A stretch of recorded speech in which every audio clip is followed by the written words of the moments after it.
Être femme, ce n'est pas une donnée naturelle. Moi, je pense que la société, elle est surtout faite par les hommes. Les lois sont votées par les hommes. Mais qu'est-ce que vous avez fait? Franchement, rien, rien du tout. C'est le résultat d'une histoire. Il n'y a pas un destin biologique, psychologique qui définisse la femme en tant que telle. Bonjour à chacun et chacune. Je suis Jocelyne Adrian-Meptoul et je vous remercie d'être au rendez-vous du podcast Femmes engagées, produit et réalisé par Femmes du Monde et réciproquement, l'organisme basé à Paris qui s'intéresse aux droits des femmes à l'international et donne la parole à des femmes engagées aux quatre coins de notre planète. Partout dans le monde, les droits des femmes sont en recul, au même rythme que régressent les démocraties au profit de dictatures et autres autocraties, politiques ou religieuses. Elles vont d'abord nous raconter leur parcours professionnel, militant et personnel. Et ensuite, pour finir sur une note plus légère, elles répondront à un petit questionnaire de Proust, revisité par Femmes du Monde et réciproquement. Nous recevons aujourd'hui la Groenlandaise Nayingwaq Egelund. Bonjour chère Nayingwaq. Merci beaucoup d'avoir accepté d'être interviewée dans le cadre de notre podcast. Merci de m'avoir invité dans votre podcast. Vous avez 37 ans et vous êtes une militante pour les droits du peuple autochtone groenlandais et pour l'indépendance du Groenland. Après des études en sociologie et philosophie, vous travaillez pour le gouvernement groenlandais et au consulat américain à Nuuk, la capitale du territoire. Pendant vos études, en 2018, vous vous intéressez aux mères inuits qui perdent la garde de leurs enfants sur des décisions basées sur des préjugés racistes envers les Groenlandais, préjugés que vous dénoncez. En effet, les enfants d'origine inuite sont surreprésentés parmi les mineurs placés au Danemark. Et en 2023, vous cofondez l'association Sila 360 pour vous consacrer à ce combat et plus généralement pour aider à renforcer la sécurité juridique des citoyens groenlandais au Danemark. Enfin, vous êtes actuellement une figure d'opposition contre le projet d'annexion du Groenland par les États-Unis. Vous dites notamment votre refus, et je vous cite, d'être colonisé une seconde fois après la colonisation du territoire par le Danemark au XVIIIe siècle. Racontez-nous votre activité actuelle et si possible le contexte géopolitique de votre pays, le Groenland, dans lequel vous avez et pour lequel vous avez décidé de vous engager. Et puis vous nous parlerez évidemment de votre ONG Sila 360. Yes, my name is Nayingwaq Egelund and I'm, as you said, 37 years old and Alors bonjour, je m'appelle Nayingwaq Egelund, j'ai 37 ans et effectivement l'année dernière, le gouvernement américain a annoncé pour la première fois qu'il allait se procurer le Groenland, que ce soit par un moyen ou un autre, avant de passer à des menaces un peu plus directes en disant qu'ils allaient acquérir notre territoire, potentiellement par la force militaire. Donc évidemment, le contexte géopolitique a été très tendu cette dernière année depuis en fait l'investiture de Trump. Donc on peut dire que l'année dernière a été l'année la plus longue dans l'histoire du Groenland. Il y a beaucoup de choses qui se sont passées.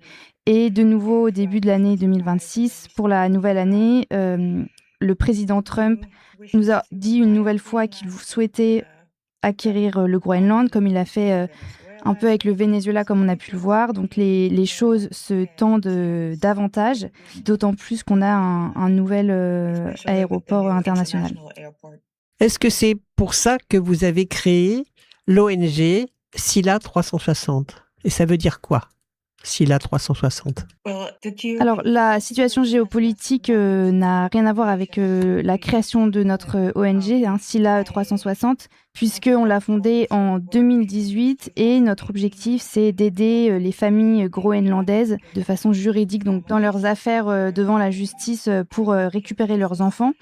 Donc pas vraiment de lien avec les intérêts de Trump, mais c'est vrai que la situation géopolitique internationale nous a aidé à avoir davantage d'attention sur le Groenland et sur notamment cette problématique, ce qui nous a permis d'avoir un moyen de pression supplémentaire sur le gouvernement danois, et ce qui nous a permis à la fin, en 2025, donc l'année dernière, d'abolir une loi ancienne qui préconisait un test, une sorte de contrôle psychologique pour les parents groenlandais que nous, on trouvait pas adapté au contexte culturel groenlandais, et donc on a réussi à le faire abolir en 2025. D'accord, on va revenir plus longuement sur ce travail que vous faites dans votre ONG.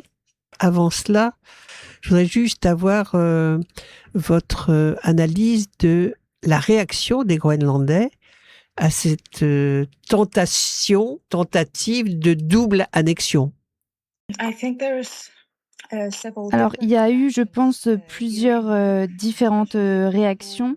À Nuuk et dans le reste du Groenland. À Nuuk, la capitale, les gens ont eu assez peur. Ils étaient assez terrorisés en fait d'une potentielle invasion militaire sur leur territoire, qui est rendue possible, donc comme je disais, par le nouvel aéroport international qu'on vient de construire, qui permet effectivement à des avions beaucoup plus gros qu'avant d'atterrir chez nous. Mais c'est vrai que pour les Groenlandais qui vivent dans les plus petits villages, dans les plus petites villes le long de la côte, je trouve qu'il y avait moins ce sentiment de peur, et il y avait vraiment une réaction différente que dans la capitale.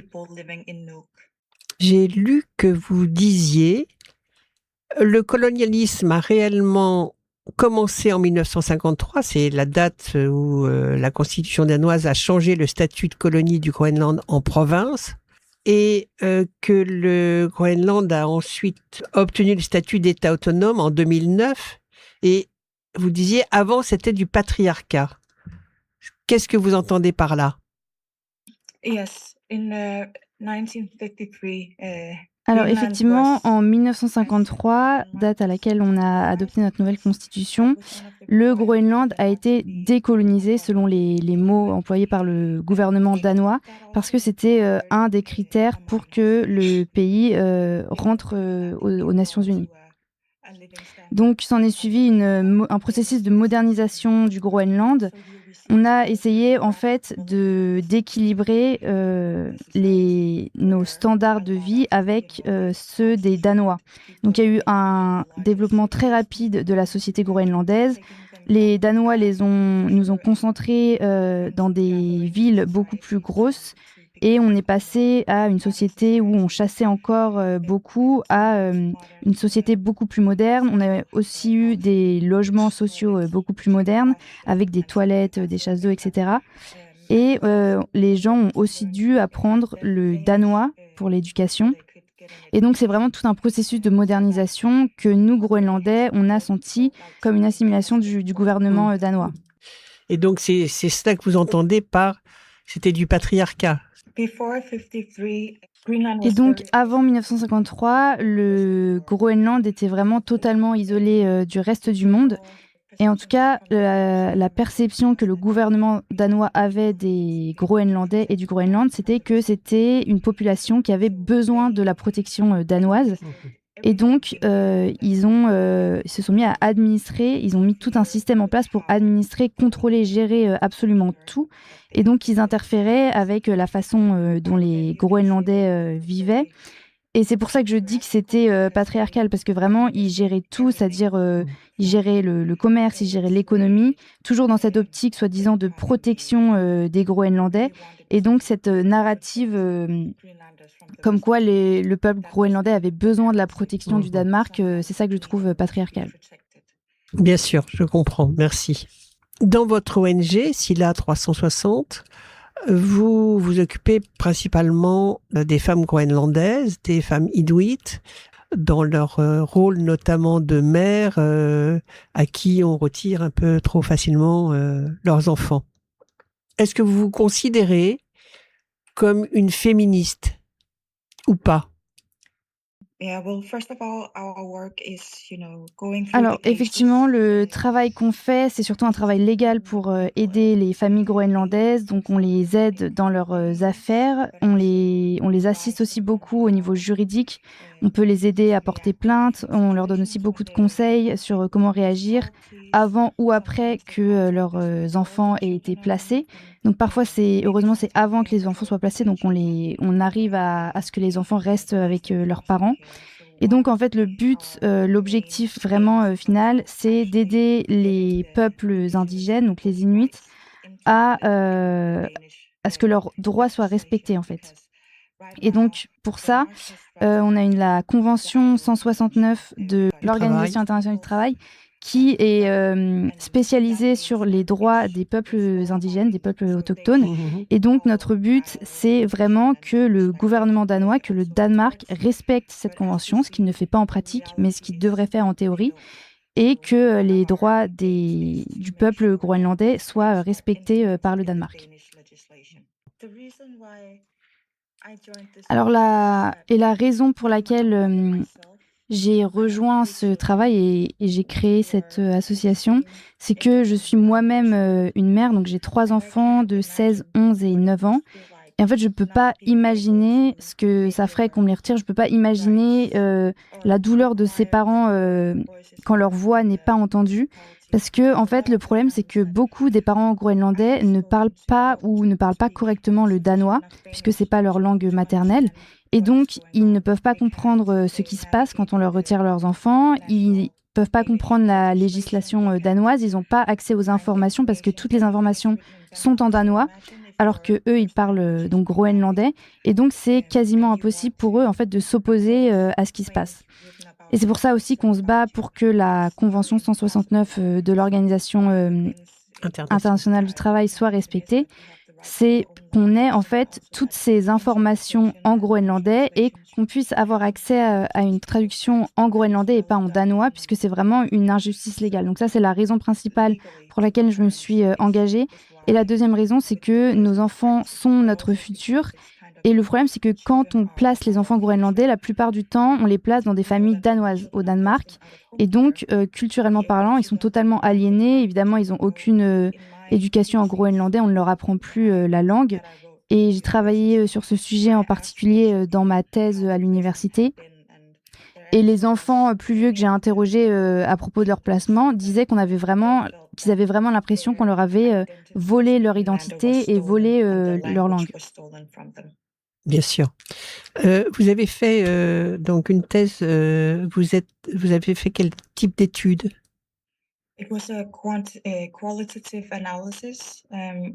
Oui, alors pour parler un peu plus de ma thèse, j'ai travaillé donc dans tout ce qui était analyse qualitative. J'ai fait une enquête auprès de 10 parents et 10 enfants qui avaient été placés, qui avaient entre 11 et 21 ans.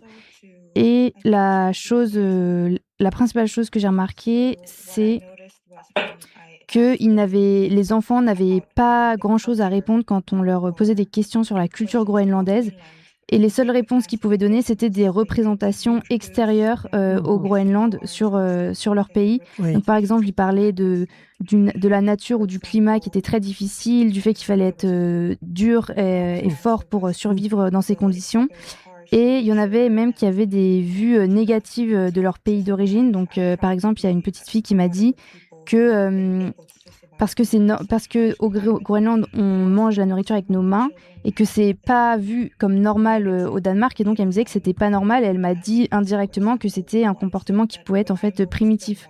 Donc, c'était vraiment choquant à entendre. Bien sûr. Et les enfants les plus jeunes que j'ai interrogés n'avaient pas encore de pensée ou d'opinion sur leur identité, mais les enfants les plus vieux à qui j'ai parlé m'ont vraiment dit que en fait, ils avaient l'impression que tout leur côté groenlandais, toute leur identité groenlandaise leur avait été volée en quelque sorte. Oui, c'est-à-dire que c'est une colonisation de l'esprit aussi qui se joue. Yeah, I would say it's a colonization of the mind. Oui, c'est vraiment ça, c'est une colonisation des esprits. Et d'ailleurs, une des choses que j'ai trouvées très intéressantes dans mes recherches pour ma thèse, c'est que les enfants que j'ai interviewés qui étaient quand même placés depuis leur plus jeune âge, donc la plupart ils sont placés, ils ont 2 ans. Donc il y a un des enfants qui m'a dit que en fait aucun enfant ne peut bénéficier de ce système où on voit ses parents 45 minutes toutes les 2 ou 3 semaines, ou voire 45 minutes par mois. Une de mes questions, c'était à qui tu fais le plus confiance? Et la plupart des enfants, même si ça faisait 10-11 ans qu'ils étaient placés dans une famille danoise, me répondait ma mère biologique. Donc il y a vraiment un lien très spécial entre les parents biologiques et les enfants. Et on voit que même s'ils les voient que 45 minutes par mois, leur mère biologique reste la personne à qui ils font le plus confiance. C'est-à-dire que c'est leur racine, quoi. Et il y a aussi un parent que j'ai interviewé qui m'a dit, en fait, quand ma fille est partie au Danemark, j'avais une fille groenlandaise et quand elle est revenue, j'avais une fille danoise. Donc ça montre aussi à quel point on a un processus d'assimilation C'est terrible. avec la culture danoise. Oui, c'est terrible. Je crois savoir, cher Nayen Nguak, que vous avez un père danois et une mère groenlandaise, c'est bien ça? Donc vous appartenez aux deux cultures, quelque part? Oui, je peux me repérer dans les deux cultures. Comme vous êtes riche de ces deux cultures, qu'est-ce qu'il faudrait faire pour qu'on respecte davantage le peuple groenlandais? Oui, alors, vous savez, le gouvernement et la population danoise ont leur propre version romantisée de la modernisation du Groenland dont je vous parlais tout à l'heure. Ils se sont vraiment convaincus, ils se sont auto-convaincus qu'il avait fait dans le meilleur intérêt des Groenlandais, alors qu'il n'y a eu évidemment aucune consultation de ce que pouvaient en penser les peuples vivant sur ce territoire. Et donc jusque dans les années 70-80 et même jusqu'à aujourd'hui, il y a toujours cette vision du peuple groenlandais comme étant inférieur au peuple danois et du peuple groenlandais qui doit se rattraper, qui doit en fait arriver au même niveau que le peuple danois et pour pouvoir vivre totalement comme eux. Donc, par exemple, on a le modèle d'État-providence danois qui a été imposé au Groenland et je ne le critique pas, je pense que c'est un modèle qui est bon, mais c'est vrai que ça a été très dur pour les Groenlandais de s'y adapter, qu'on leur impose comme ça des modèles et des structures. Et donc, je pense que ce que le gouvernement doit faire, c'est de voir les choses de notre point de vue, du point de vue des Groenlandais, qui ont évidemment une expérience différente de leur territoire. Et je pense à toutes les choses de l'ordre de la colonisation qui ont été faites, y compris ces dernières années, la campagne de stérilisation, les relocalisations forcées, l'exploitation de nos ressources naturelles. Et en fait, je pense qu'aujourd'hui, il faut vraiment changer cette vision du Danemark qu'ils ont comme étant, entre guillemets, le bon le bon choix, enfin, le bon colonialisme. Mais voilà. En fait, c'est un choix hiérarchisé, quoi. C'est-à-dire, il y a les Danois et en dessous, il y a les Groenlandais. C'est ça. Et donc, l'idée, c'est juste de décentrer un peu le regard du gouvernement danois pour comprendre et regarder la culture du peuple groenlandais. Oui, c'est ça. Et juste avant que j'oublie, je suis une féministe et je me définis aussi comme humaniste. Je pense que c'est important de le préciser parce que les hommes groenlandais souffrent aussi beaucoup de cette situation. Ils ont par exemple un taux de suicide qui est beaucoup plus haut que le nôtre et donc je suis aussi humaniste. D'accord. Merci pour cette précision importante. Est-ce que vous pouvez nous en dire un tout petit peu plus sur ce qui vous a conduit dans votre éducation finalement par un père danois et une mère groenlandaise? Qu'est-ce qui vous a conduit, pensez-vous, à cette femme engagée que vous êtes aujourd'hui? Yes, I have a master's degree in... Alors, pour mon éducation, j'ai obtenu un master en sciences sociales et en philosophie. Et pour mon background, je suis effectivement donc à moitié danoise, à moitié groenlandaise. Et j'ai vécu dans beaucoup de places, j'ai vécu dans beaucoup d'endroits, j'ai beaucoup déménagé, j'ai eu beaucoup d'adresses différentes. Donc pour vous situer un peu, je suis née au Groenland, dans un village au nord de Nuuk, la capitale, et j'ai déménagé au Danemark quand j'étais encore un bébé, je devais avoir, je pense, 1 ou 2 ans maximum. Donc je suis restée au Danemark jusqu'à mes 9 ans, et ensuite je suis retournée avec ma famille à Manitor, donc là où je suis née, pendant 2 ans. Ensuite, j'ai déménagé toujours au Groenland, à Aasiat, pendant 4 ans avant de déménager à Nuuk pendant 4 ans encore. Et j'ai fait mon lycée à Sisimiut. Donc cette fois, j'ai déménagé seule sans mes parents à l'âge de 16 ans. Je suis restée 4 ans dans cette ville et j'ai redéménagé au Danemark en 2009. Ensuite, j'ai redéménagé à Nuuk au Groenland en 2023 et la raison pour laquelle je fais ce travail et pour laquelle je m'engage autant, c'est tout simplement que j'aime pas voir les gens maltraités ou traités de façon mauvaise. Vous savez, moi, j'ai pas grandi dans un milieu privilégié, donc je sais ce que c'est de ne pas avoir de cadeaux de Noël, je sais ce que c'est d'avoir des parents qui sont inquiets pour leurs factures. Mais mes parents n'ont pas pu suivre une grande éducation, donc l'argent a toujours été une problématique importante pour nous. Et mon père se battait aussi, il avait des problèmes de santé mentale parce qu'il a eu une enfance très difficile. Et j'étais très très proche de lui. Je sais qu'il aurait pu être beaucoup plus que ce qu'il était. Je l'appelais un peu le Wikipédia humain parce qu'il avait toujours réponse à mes questions. Ouais. Et en maternelle, il me disait, tu sais, Naya, parce que c'est lui qui a choisi mon nom alors qu'il était danois, même s'il ne pouvait pas le prononcer. Ah, d'accord. Et donc il disait, ma chère Naya, ne laisse personne te dire que tu n'es pas assez. Et il me disait tout le temps que j'étais belle, que j'avais de la chance d'avoir des beaux cheveux noirs, des beaux yeux noirs. Et je pense que, en fait, maintenant que j'y pense, il essaie de me préparer à ce que j'allais expériencer plus tard, notamment au Danemark. Et je pense que mon père était un féministe parce qu'il a toujours voulu que j'ai une bonne éducation. Pour lui, c'était très important que je sois indépendante économiquement parlant. Et il me disait toujours de faire ce que je voulais et ce que j'aimais faire. Voilà. Et la raison pour laquelle je suis aussi émue, c'est parce qu'il est mort il y a bientôt 6 ans, mais il me manque toujours autant. Merci beaucoup, chère Naya. Si vous voulez bien, nous allons passer à la dernière partie de notre entretien. Oui, je voulais juste dire avant de finir que ma mère était aussi présente, elle n'était pas absente. Bien sûr, oui. J'allais vous demander, c'est effectivement. vraiment elle qui a apporté de la stabilité dans notre famille parce que comme mon père allait bien et qu'il était heureux, il était très énergétique, il nous emmenait skier, c'était génial. Mais c'est vrai que quand il allait pas bien, c'était ma mère qui s'occupait de la famille et qui nous apportait cette stabilité.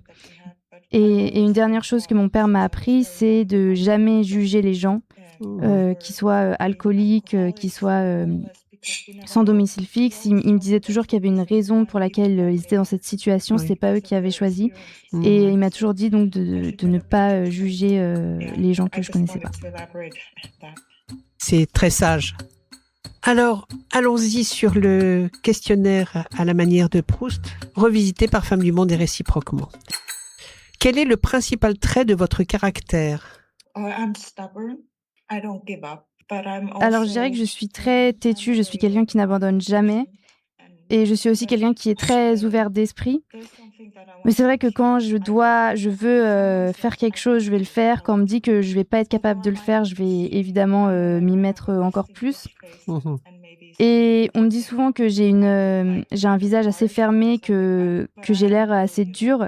Mais c'est juste l'apparence qui est froide. J'ai beaucoup de sentiments et d'émotions à l'intérieur. Alors merci. Normalement, je ne commente pas les réponses, mais vous n'avez pas un visage fermé du tout. Et vous avez prouvé combien vous étiez dans l'empathie et la bienveillance lors de cette interview. Qu'est-ce que vous aimez le plus dans la nature ? Le silence. Est-ce que vous avez un animal totem, un animal dans lequel vous pourriez vous réincarner ? Alors, je dirais soit un ours polaire, soit un corbeau, parce qu'ils sont très intelligents comme animaux. Donc, oui, peut-être un corbeau. D'accord. Est-ce que vous avez des auteurs ou autrices ou artistes préférés ? Alors, il y a beaucoup d'auteurs que j'aime. Il y a Gaia Tsibisla qui faisait des travaux post-coloniaux très intéressants.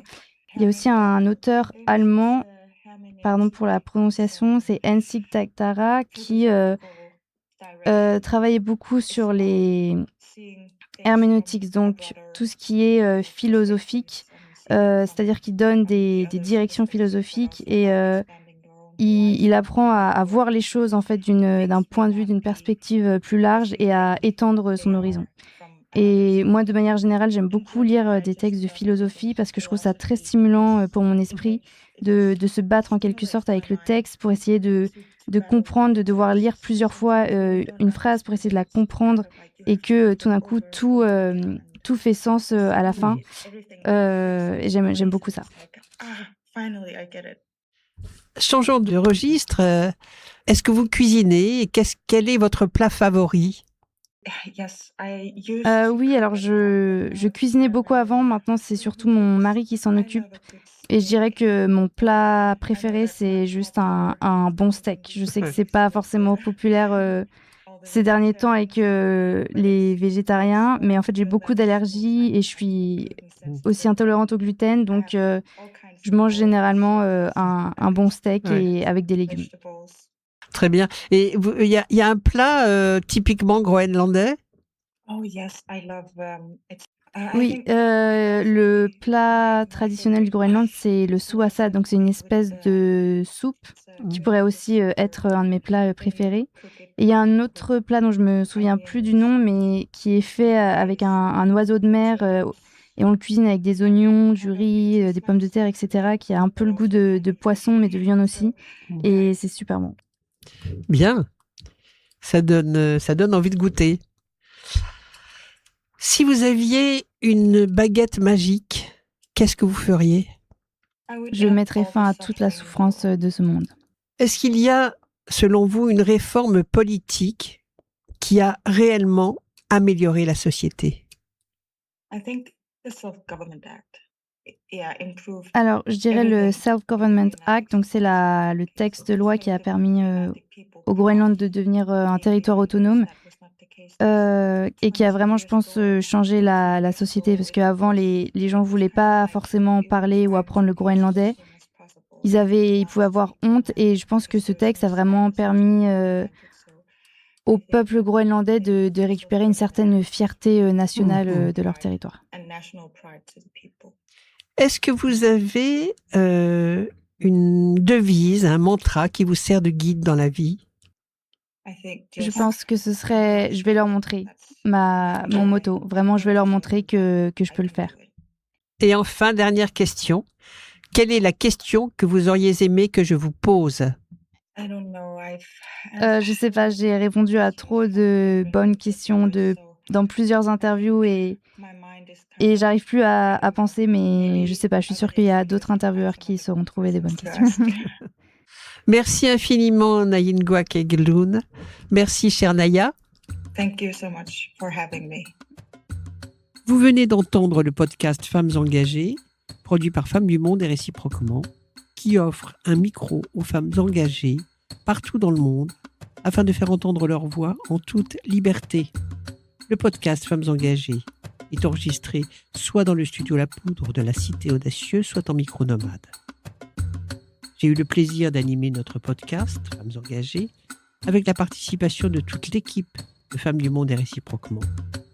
Merci à Marie Cholet, Léa Robert, Huguette Klein, Mathieu de la Souchère, Flore Lefebvre, Anita Nicolas Bruder, Camille Goasduf, Hermine de Moissac, Okulani Panerio Langer. La musique et le montage sont assurés par Thomas Dor. Un grand merci à lui. Merci à chacun et chacune pour votre écoute.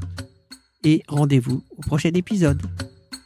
Être femme, ce n'est pas une donnée naturelle. Non, je pense que la société, elle est surtout faite par les hommes. Les lois sont votées par les hommes. Mais qu'est-ce que vous avez fait? Franchement, rien du tout. C'est le résultat d'une histoire. Il n'y a pas un destin biologique, psychologique qui définisse la femme en tant que telle.